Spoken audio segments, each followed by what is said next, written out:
Welcome back and thank you so much for joining me. Nkosazana's daughter,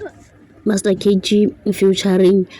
Big Zulu Menziwa kushabana ba release a music video gomme ba bolela ka mosadi wa dipampiri ba re wena Mfazi wa phepha monna ya go rata aka se go tlogela wa ne a nnoshi a sepela ya basadi ba bangwe ka ba ka gopola Lulu Menziwa ga ba botsa mosadi wa thabo qaba mmotsa gore wena Mfazi we phepha monna ga wa rata nna ge nke be le gore wa ratwa nka ba ka ne ka se sebaka ile gore o ne le yena tlogela o mpitsa gore ke nna mosadi wa Instagram ka go bane nna ka se sebaka ke na le yena ebile re na le ngwana ile gore mo emeje re tlo ba le yena jwale tlole tlo bolela dilo tše ntšhutse be gore monno wa go sane le gore o ka mmona ka tla go wena go me ba re ba emetse letšatši le le gore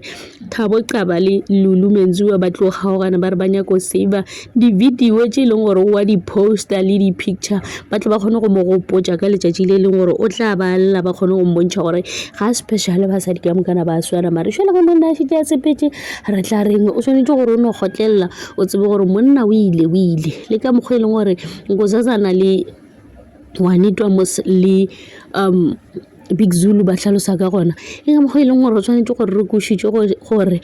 ge selo se sepetse ya gona le gore re ka se buša se ileng se ile monna o sepetse a gona le gore re ka mohumana jalo Lulu Menziwa ba botša yena mosadi o la gore bona girl tloela o hlošetše monno e leng gore ko wa ka morago o nyetše ngwana sho